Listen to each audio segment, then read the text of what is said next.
In this video, I am going to show you how to simplify some trig expressions using the basic identities.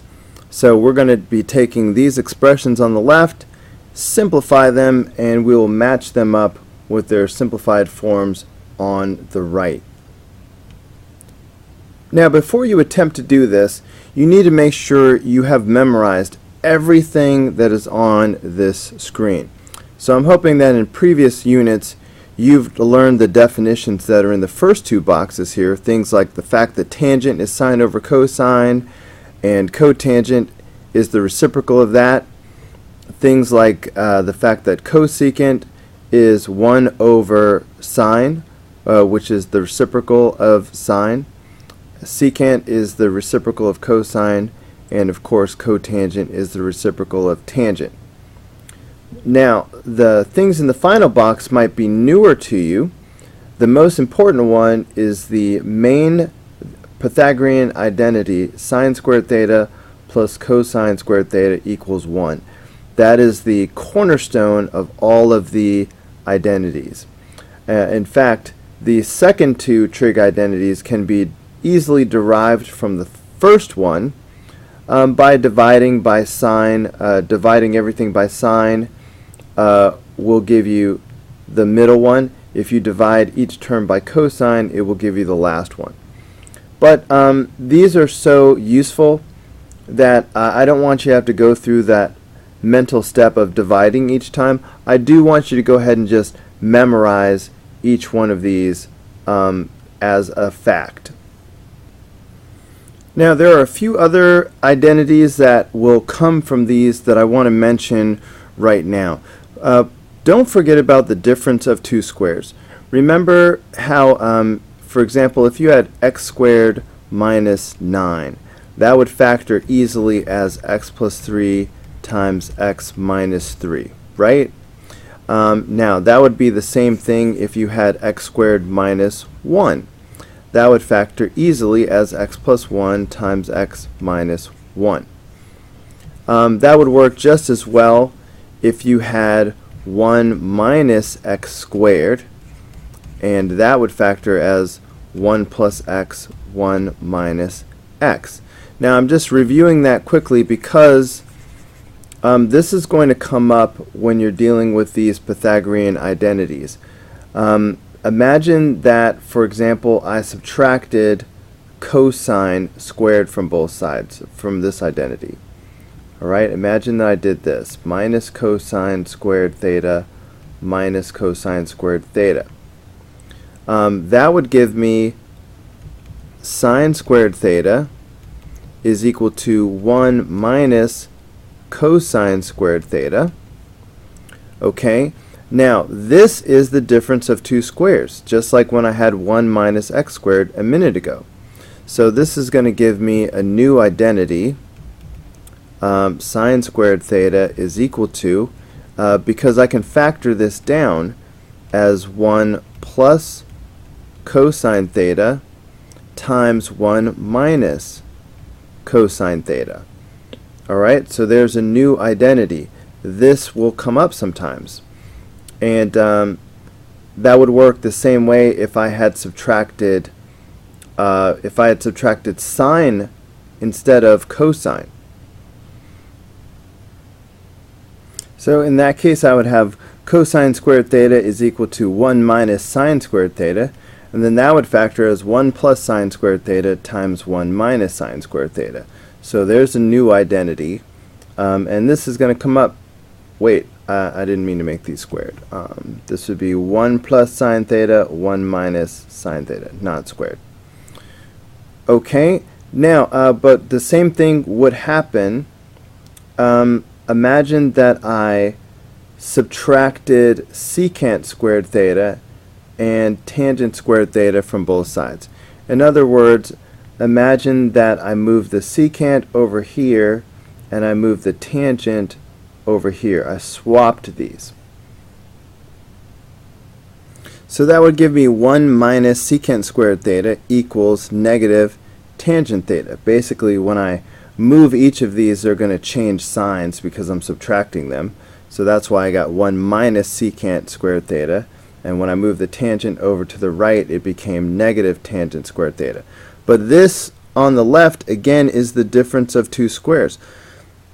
So I could factor this as 1 plus secant theta times 1 minus secant theta, and that is equal to negative tangent squared theta. So there's another identity for you.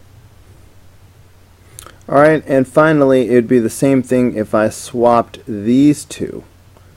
Alright, if I moved the cosecant to the left and the cotangent to the right, both of them would change signs, and I would have 1 minus cosecant squared theta, and that would equal negative cotangent squared theta. Very similar to this.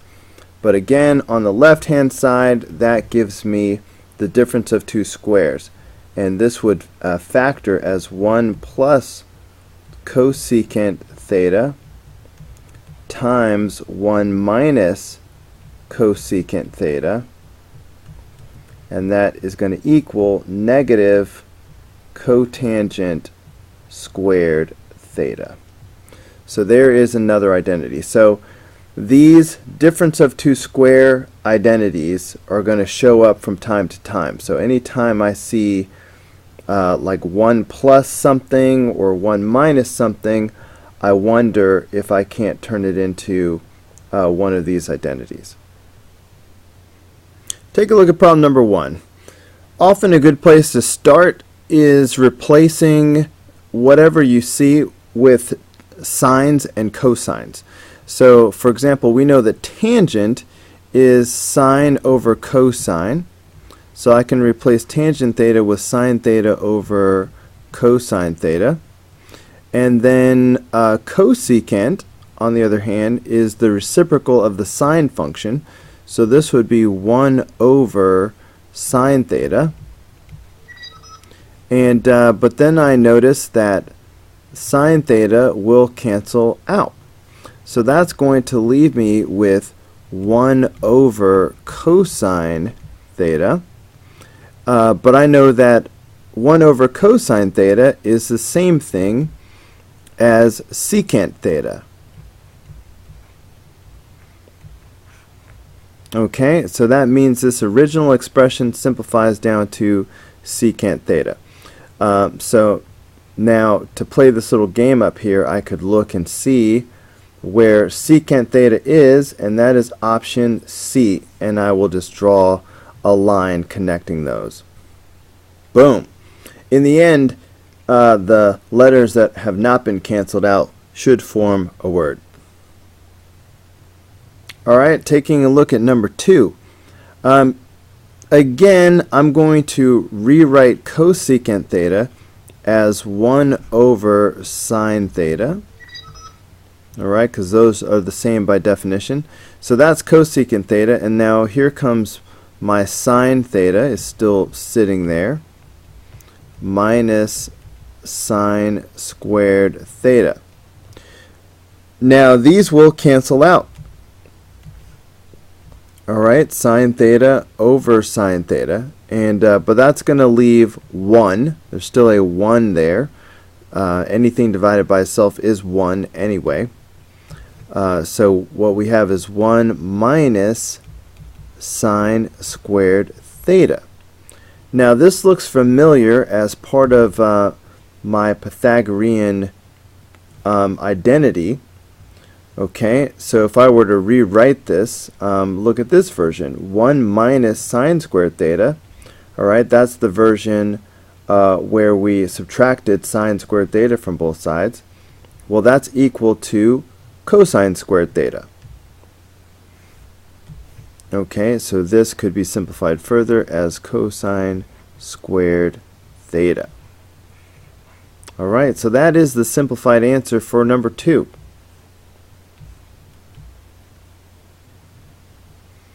Okay, and so I see cosine squared theta right here is answer E. And there you go. Let's take a look at number 3. I'm going to use that same strategy again. I'm going to rewrite everything in terms of sine and cosine and sort of see what happens. So first of all, sine theta, I'm just going to leave that alone in the numerator there. But cosecant is 1 over sine theta. All right. Well, I might not need to do anything else, so because I'm going to just go ahead and have tangent theta right here for now, because I already see that these two will cancel each other out, because this is like sine theta over 1 in a way, and so these are going to cancel each other out. So really, in the numerator, it's just going to be 1. Okay, so that leaves me with 1 over tangent theta. Now I know that the reciprocal of tangent theta is the same thing as cotangent theta. Alright, so that is nice and simple. So I'm going to call it a day. Alright, so that means that I'm going to match this up with cotangent theta. Alright, there we go. Alright, let's take a look at number 4. Alright, for now I'm going to stick with my primary strategy of rewriting everything with sine and cosine. If that doesn't work, I'll try something else. But for now, in the numerator, secant is the reciprocal of cosine. So I'm just going to put 1 over cosine theta up there in the top. Now, cotangent is the reciprocal of tangent. So by the way, tangent is sine over cosine. Alright, so cotangent will be cosine over sine. Alright, so I'm wondering if there's a way that I can add these two together. And of course, in order to do that, I would need like denominators. So I see sine and cosine. So what if I multiplied by cosine in each case? So right here, if I multiplied by cosine theta, okay, and again cosine theta, so that way I'm really just multiplying by 1. And on this one, I'm going to multiply by sine theta over sine theta, so I'm really just multiplying by 1, so nothing is changing. But now they have like denominators that I can put together.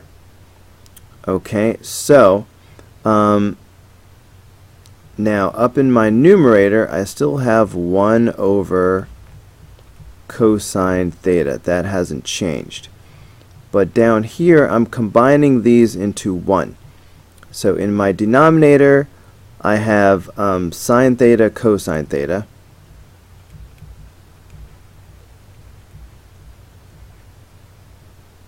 Okay, those denominators are the same. Now I'm going to combine the numerators. I'm going to write this as cosine squared theta, though. Alright, and there's the plus. And of course, this is sine squared theta. Alright, so I have this now. Now, cosine squared theta plus sine squared theta. That is my primary Pythagorean identity, the main one. Sine squared theta plus cosine squared theta equals 1. So I am always on the lookout for that. So this entire numerator has a value of 1. Okay, so as I rewrite, now in the numerator here, I still have 1 over cosine theta. But this is going to have value of 1 now. So this is going to be 1 over sine theta cosine theta.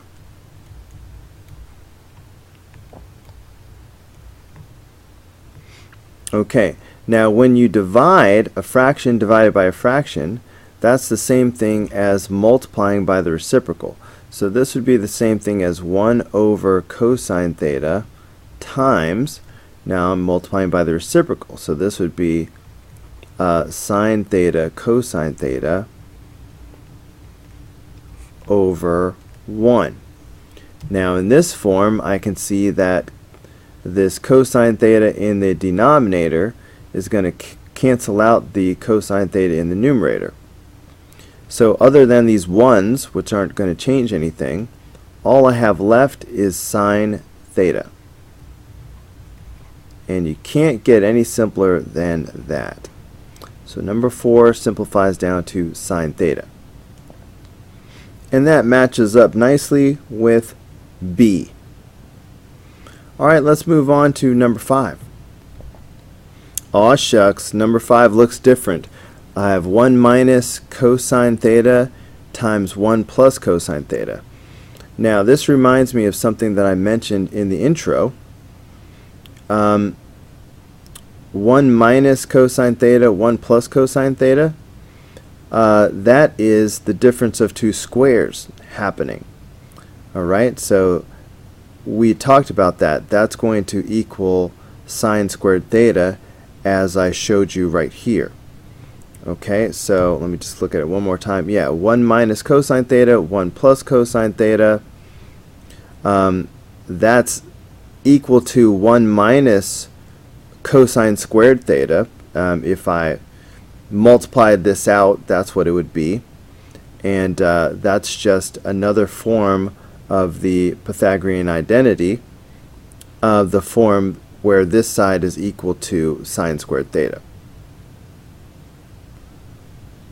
Alright, so that's it. Let's look for that. Alright then, they're getting a little bit tricky on us with this one. We were looking for sine squared theta, and sine squared theta is not one of the choices, but that's because it's this one right here. We know that cosecant and sine are reciprocals of each other. Cosecant is the reciprocal of the sine function. So 1 over cosecant squared theta is the same thing as sine squared theta. So the answer is F. Alright, let's take a look at number 6.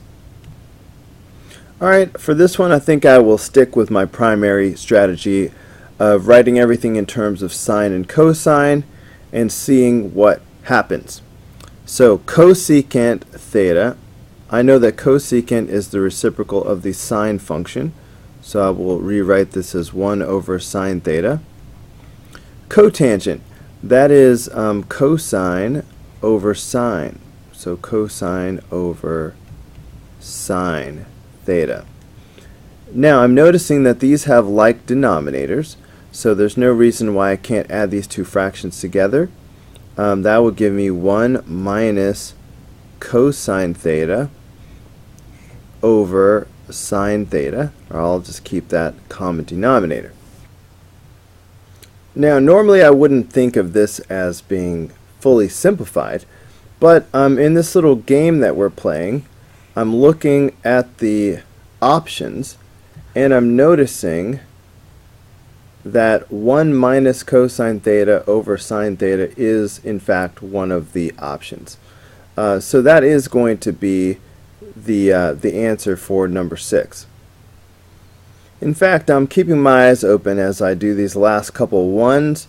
The options that are left are sine theta tangent theta, okay, and sine theta minus 1. So watch out for either one of those to show up as we do number 7. Alright, it looks like the distributive property is about to happen here with this cosine. So I'm going to go ahead and get that done. So that's going to give me cosine theta tangent theta minus cosine theta secant theta. Now I'm going to use my primary strategy of rewriting everything with sine and cosine and see how far that gets me. So here I have cosine theta Alright, and then tangent is sine over cosine, so this will be sine theta over cosine theta. Alright, so that's what I have there. There's that minus sign. Now here I have cosine theta. Okay, now secant is the reciprocal of the cosine function. So this is like 1 over cosine theta. Alright, of course I don't really need the 1 if I'm going to put it all in one fraction. So this is what I have. Now I'm noticing a couple of things. These cosines, I have cosine over cosine. This is going to make 1. And also these cosines are going to cancel each other out. Okay, so what I'm going to have is, on the left side I'm just going to have sine theta, and on the right side I'm going to have 1. So sine theta minus 1. And I think that was one of the things that we were looking for. Alright, yep, there we go, sine theta minus 1. Okay, so it seems like there's only one option left for number 8, which should be sine theta tangent theta, but of course we will not rest until we prove that this is what it is. Let's take a look. Alright, one more time I am going to rewrite everything with sines and cosines, and I'm going to see what happens. So here I've got tangent, which I know is going to just be sine theta over cosine theta. Alright, plus sine theta, which is just, like sine theta over 1, if you will. That's my numerator. Down here I got cosecant. That's the reciprocal of sine, so that is 1 over sine theta, plus cotangent, which is cosine theta over sine theta. Okay, so I am going to try to get some like denominators going so I can add these things together. To make these like denominators, I need a cosine down here. So let's get a cosine theta happening. Alright, so of course I will have to multiply by cosine in the numerator as well. Now I have like denominators. Now down here I already have like denominators, so I could really put those together immediately. Okay, so in the numerator I'm going to go ahead and combine these together. Okay, so they both have cosine theta, so I'm definitely going to have cosine theta right here. Now I'm going to combine these numerators. I might need a bigger line. Alright, I've got sine theta plus sine theta cosine theta. Okay, now meanwhile in the denominator I'm going to do the same type of thing.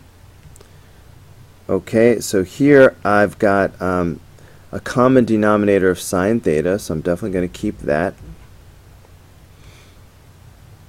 Alright, and then I've got 1 plus cosine theta. Okay, so here's what I have so far. Okay, I kind of wish I had spread these out a little bit more.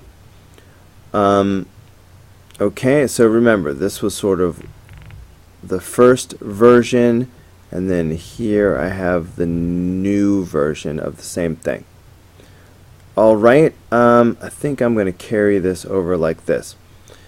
Now, when you divide two fractions, you multiply by the reciprocal. So here I'm going to recopy the numerator right now. You know what, maybe I'll do one extra step. So, no, I won't. So I've got sine theta plus sine theta cosine theta. Okay, over cosine theta. Okay, now I'm going to multiply by the reciprocal. So here I go. I'm multiplying by the reciprocal. And the reciprocal of this would be sine theta, now is in the top, and in the bottom I will put 1 plus cosine theta. Now, in this expression, in the numerator of the first fraction, notice that I have sine theta twice, alright, in both terms. That is a common factor. I wonder what would happen if I factored that out as a GCF.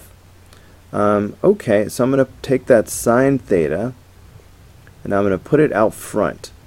That's going to leave 1 plus, that's gone, so cosine theta.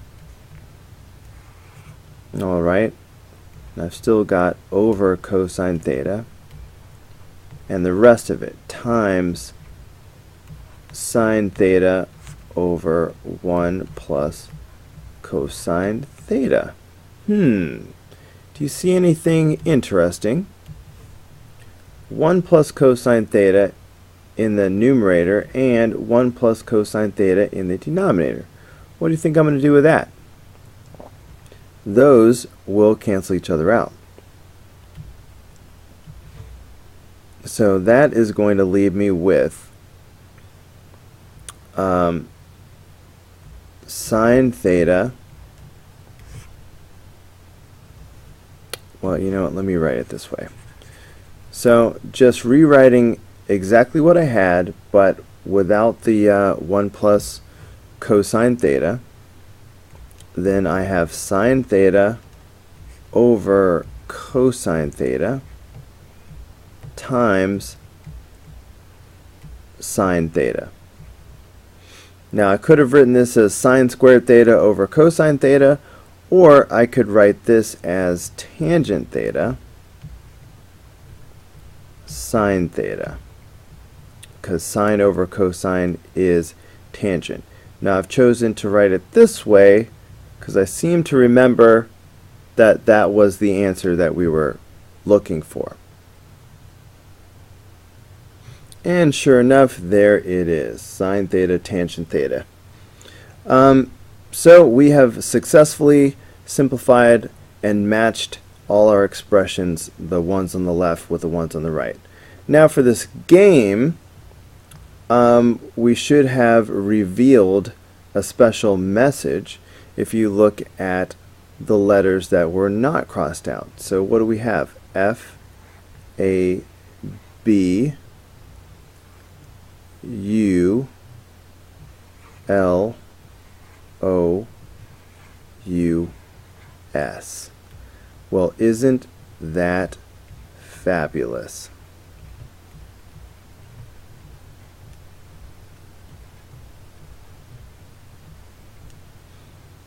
I think it was fabulous.